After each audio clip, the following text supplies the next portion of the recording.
Reka nguhe ikaze ukurikiye ku Mugereka TV, Imana ikomeze kuduhana umugisha. Uno munsi turi ku munsi mpuzamahanga wahariwe abakundana ariwo Saint Valentin, aho abantu bakundana bahura bakishimana bagasohokana bakaganira bagakora ibikorwa nyine by'abantu bakundana.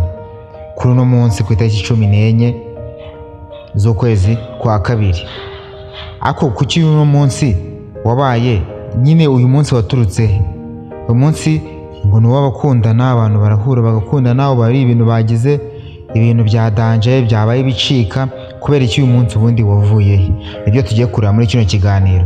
Gusa mbere yuko dukomeza ndakwibutsa gukora subscribe, ugatera comment, ugakanda ukazogera, ukajya ubona ibiganiro byose dushyiraho kanya tukibishyiraho ukahita ubibona kwa notification, ndetse ukanadushyigikira tukajya dutera imbere no gufashanya. Ugakora subscribe, ukajya muri comment ukatubwira ukuntu ikiganiro wacyumvishe cyangwa se icyo ushaka tuzaganiraho.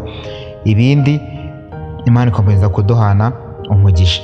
Uno munsi musanze muzi ko dushyira ibiganiro hano by'iyobokamana, gusa uno munsi tugiye kuvuga kuri Saint Valentin, inkomoko ya Saint Valentin, gusa n'ubu nayo ifite aho ihuriye n'iyobokamana. Ubundi Saint Valentin yavuye ku muntu witwaga Valentin, cyangwa se bamwitaga nyine, yari umupadiri witwaga Valentin. Gusa akimara gupfa nyine nibwo hasi hiyongeyeho akantu ka Saint Valentin, ako kakaba gahabwa umuntu mutagatifu. Ubwo ushatse mu Kinyarwanda ushatse bavuga ngo ni mutagatifu Valentin. Kuki yitwa gutyo mutagatifu Valentin?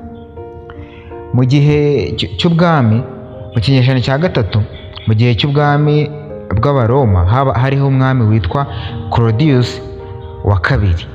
Mu gihe cy'ubwami bw'Abaroma yaje gutanga itegeko avuga ko nta musirikare wemerewe kuzongera gushyingirwa ngo yemererwe gushaka umugore, ngo yarabonye ko abagabo batashatse abagore aribo baba bafite imbaraga ku rugamba, nyine bo barwana bafite imbaraga ku rugamba.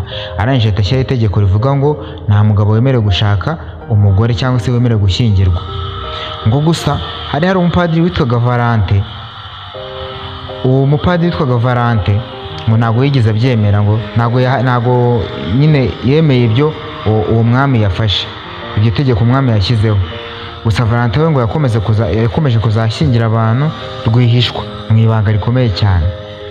Ngo umwami nyuma yagezeho arabimenya. Umwami akimara kubimenya yafashe Valentin aramufunga. Noneho inkuru ikomeza ivuga ko Valentin ubwo yari ari muri gereza, yageze muri gereza yaje gukundana n'umukobwa w'umukuru w'abasirikare. Gusa yari afite uwo mukobwa yari afite ubumuga bwo kutabona.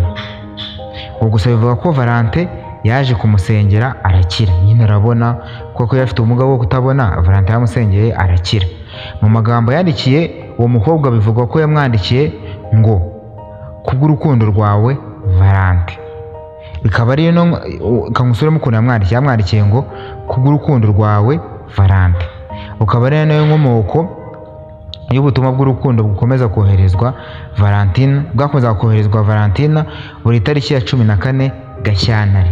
Urumva ubwo butumwa bwakomeza kumwoherezwa ku itariki ya 14 nyine Gashyantare zo kwa kabiri. Noneho nyuma Valentin yaje kwicwa ku itariki ya 14 n'ubundi Gashyantare muri 1939. Numva Valentin yaje kwicwa ku itariki ya 14 Gashyantare, ku itariki ya 14 zo kwa kabiri, ari nawo umunsi turiho uno munsi muri 1939. Noneho ukahita wibaza ati se kuki noneho gusa akimara kwicwa yaje gukomeza kwibukwa n'abantu nyine bwo kuko abantu baje kubona ko ibintu yakoraga byari byo, yakomeza kubashyingira, nibwo bahise bamushyiraho kantu ka se, atangira kwitwa Saint Valentin cyangwa se umutagatifu Valentin, Saint Valentin. Nuko tubibaza kuki uyu Saint Valentin yaje guhinduka noneho umunsi w'abakundana. Mu kinyejana cya 14 umwanditsi w'Ubwongereza Geoffrey yanditse igihangano gihimbaza urukundo kuri iyo tariki ya kangahe ya 14 zo kwa kabiri. Ubwo abantu baheraho nabo batangira kubyumva neza, batangira kuzabizihizanya. Kuva none mu kinyejana cya 18 abantu batangiye kuzaboherezana amakarita y'urukundo bandikirana, bahana indabo bagasohokana kuri iyo tariki ya kangahe ya 14 z'ukwa kabiri. Birakomeza kugeza n'uno munsi natwe twaje kubyisangamo, ibintu umunsi warahindutse nk'umunsi mpuzamahanga, aho abantu ku ino tariki ya 14 z'ukwa kabiri bahura, abantu bakundana bahura bakishimana, bagaselebra, bagahana impano, indabo n'ibindi bitandukanye, nyine bakishimana kuri uno munsi w'abakundana. Iyi niyo nkomoko rero y'umunsi mpuzamahanga uba ku itariki ya 14 z'ukwa kabiri, ariwo munsi wa Saint Valentin Day. Ngira ngo abantu batari babizi, uyu munsi dore nahanga wavuye, kuko benshi ntabwo bamuzi naho byagiye bituruka. Uyu munsi niwo wavuye. Icyo mwibutsa ni ugukora subscribe, tukomeza kubana mu biganiro byacu, ndetse mugakomeza mugenda mu minyuganizi mu bitekerezo byanyu.